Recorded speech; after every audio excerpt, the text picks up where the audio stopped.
C'est le choc de cette 21e journée de National 2. Libourne, leader de cette poule, se déplaçait chez son dauphin, La Roche-Vendée, au stade Henri Desgranges de La Roche-sur-Yon. Un match décisif pour la montée en national à 5 journées de la fin du championnat. Deux équipes au style de jeu similaire qui s'étaient neutralisées sur le score de 1 partout au match aller. Une finale avant l'heure, assure Salif Sané. À ce stade de la compétition, je pense que tous les matchs sont une finale. Donc on se met en tête tous les week-ends. Avant que le coup de sifflet retentisse, qu'on doit gagner cette finale. Voilà, le groupe se sent très bien aussi.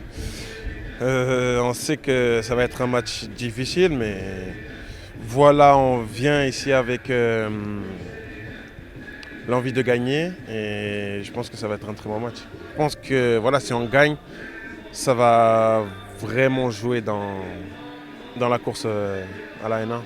Au match aller, j'avais pas encore signé ici, j'étais dans les tribunes. J'ai vu que voilà, c'est une équipe qui joue au ballon, qui n'aimait pas balancer. Donc voilà, maintenant nous, depuis là, on a changé beaucoup de choses, on joue au ballon et voilà, on va leur poser des problèmes. Les 22 acteurs sont prêts et ils entrent sur la pelouse du stade Henri Desgranges devant près de 2000 spectateurs. Un serrage de main et l'arbitre de cette rencontre va pouvoir lancer le choc entre Libourne et La Roche-Vendée. À la suite de cette touche perdue par les Libournais, Mendy tente de dégager son camp mais n'y parvient pas. Ce ballon est récupéré par Guérino qui frappe du droit. Mais Hamada réalise une magnifique parade pour sauver les siens dans les premières minutes du match. Libourne encore à l'attaque, Mendy récupère le ballon dans l'axe, il s'infiltre et prend sa chance du gauche. Mais sa tentative s'envole au-dessus de la transversale. Coup franc pour Libourne, c'est frappé second poteau par Bahassa sur la tête de Fall qui trouve la lucarne gauche de la cage vendéenne. Les Libournais ouvrent le score à la 31e minute après ce coup de pied arrêté parfaitement négocié par les Girondins. Ça fait 1-0. 30e minute, vertu du score pour le FC. La Roche-Vendée tente de réagir, Ndiaye crochette un premier défenseur et se remet sur son pied droit. Il prend sa chance mais sa frappe est trop écrasée pour tromper la vigilance de Porté qui se couche facilement sur ce ballon. Mendy côté droit lance Boissy dans la profondeur. L'attaquant vendéen résiste bien au retour de Fall et croise sa frappe du droit. Ce ballon termine au fond des filets. Magnifique finition de la part d'Olivier Stéphane Boissy qui permet à La Roche-Vendée de recoller à la marque. 1 partout dans ce match.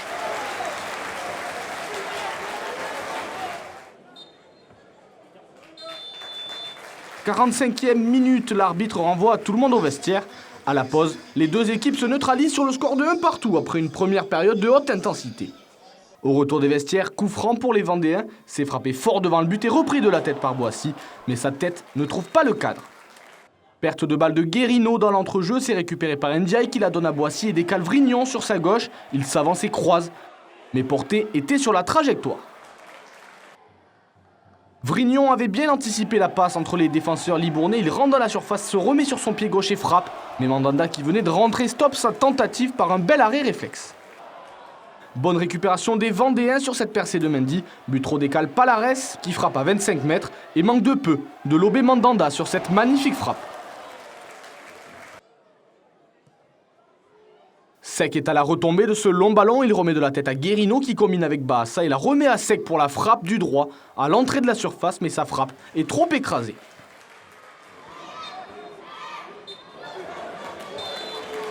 Le score en restera là, l'arbitre donne le coup de sifflet final. Les deux équipes se neutralisent sur le score de 1 partout au stade Henri Desgranges. Un match nul mérité, assure Tanguy Guérino. Honnêtement, je pense que c'est un bon match nul pour les deux équipes. Enfin, le match nul est mérité. On aurait aimé forcément avoir un peu mieux, mais on savait que ce match allait jouer sur des détails. Et on a vu, je pense, une belle bataille entre deux belles équipes. On savait que ça allait être très dur de gagner ici.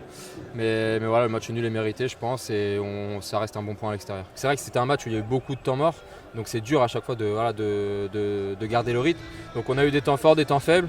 C'est pour ça que chaque équipe a eu ses moments, et je pense que le match nul, dans l'ensemble, est mérité. Après, ça allait jouer sur les détails. On a failli marquer, ils peuvent marquer aussi.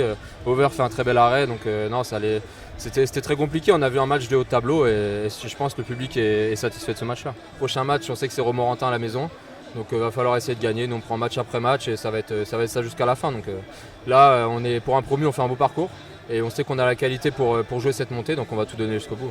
On est tombé sur une équipe du même niveau que nous, du même acabit que nous. On savait ce qu'ils allaient nous proposer. On savait de quoi allait être fait ce match. Il fallait rester prudent mais aussi à la fois ambitieux.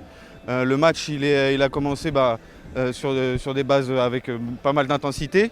On arrive à marquer sur notre temps fort et eux ils arrivent ni sur un temps fort ni sur un temps faible à marquer, mais voilà, c'était quand même sur une action maîtrisée, une belle action. C'est pas non plus contre le cours du jeu, mais à la fin voilà, en deuxième mi-temps ça s'est rendu un peu coup pour coup. Ils ont eu des occasions de pouvoir gagner le match, on a eu des occasions de pouvoir aussi gagner le match. Maintenant on n'a pas réussi à le faire, eux non plus. On se sépare sur un bon point chacun, on se partage les points et puis voilà, hein. C'était un bon match quand même. Non, personne ne prend les cartes. Après voilà, ça va jouer aussi derrière, il y a Paris 13, il y a les Herbiers aussi qui jouent. Ça va être serré jusqu'au bout, de toute façon on le sait, je pense que personne ne peut sortir un des quatre qui va monter. On est toujours dans la course, c'est le plus important d'y rester, de rester concentré et puis toujours de jouer match par match pour pouvoir atteindre l'objectif quand même. Chaque match, c'est des finales, hein, on le sait très bien. Ça fait déjà plus de 3 ou 4 matchs qu'on dit que c'est des finales, on continue. Voilà, on n'a pas gagné une finale aujourd'hui, mais au moins on ne l'a pas perdu non plus.